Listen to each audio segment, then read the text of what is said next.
Welcome back. We continue our celebration of Asian American and Pacific Islander Heritage Month with a Filipino folk dance that most consider the national dance of the Philippines. I am so excited for this one. Yes, the dance is called Tinikling, and the idea to share this came from our own Elita Loresca, who has Filipino heritage. Now listen, before you get any ideas, I do not dance the Tinikling. That's my next question. But you know, it's one of those dances, if you go to a Filipino party, if you go to a festival, I mean, it represents, I mean, truly what Filipinos are all about.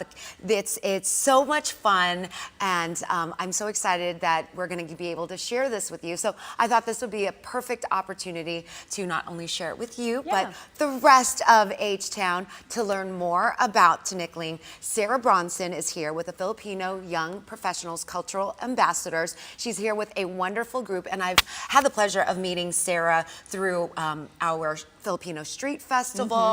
Sarah is very involved within the FYP community. So Sarah, welcome. We're so glad you're here, Sarah. Yes, we're happy to have you. Okay, first off, just tell us, what is this Tinikling dance all about? Well, no one's really sure exactly what the origins are, but one legend is that it comes from the tickling bird, which is a rail bird native to the Philippines. And it's said that the rice farmers would set traps made of bamboo, and we are imitating the movements of that bird trying to escape the trap. But more than that, what Tinikling is about for us is a way of just showing pride in our heritage, celebrating where we come from and being inspired by that. Yes, that's important and incredible that you're here today to share that with us. And so the next question here is, how did you get started dancing Tinikling? How did this all evolve? Ever since a baby, or how did you learn it? Oh my goodness. Well, when I lived in the Philippines as a child, we would do it in school, and I think it's also come to America, and a lot of people have such a great way to work out. But I really started doing this personally when I found the Filipino Young Professionals as a way of just connecting to the Filipino side of my family, and just I always come back to what the rapper Ruby Ibarra says, "Alamin ang iyong ugat," which translates to know your root, and that's so important. Wow, that's amazing. Cool. Well, you have an exciting announcement here, because we've been asking a lot of the FYP that are, by the way, you know, the organization that puts on the Filipino Street Festival, and you have an announcement here on ABC13. Yes, breaking news. Tell us. We were just wondering, when's the festival going to be? Yes, for the first time we will tell you that it's going to be on October 18th in Sugar Land at Constellation Field. So we hope to see you there.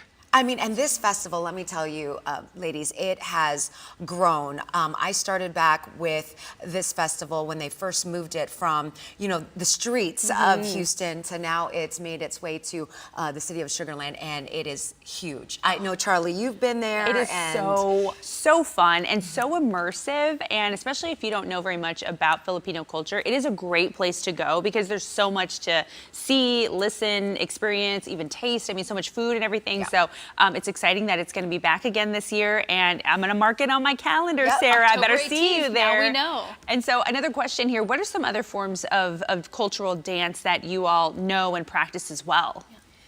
Yes, the Philippines has so many islands, so many provinces, and so it's not just about these kind of fiesta-style dances. It's also about, for example, we've been learning from Maguindanao culture bearers, which is from the southern area of the Philippines in Mindanao, as well as from Tausug culture bearers. And these are, while the one you're going to see today is Spanish influenced, there's also ones that are Muslim influenced and come from many indigenous peoples of the Philippines. It's just such a rich tapestry with many facets. Wow, I've learned so much just now. That's incredible. And even though we love talking to you, Sarah, I think it's time to show all of our viewers. So after the break, we've got Sarah and the FYP Cultural Ambassadors here to show us how it's done. We'll be right back.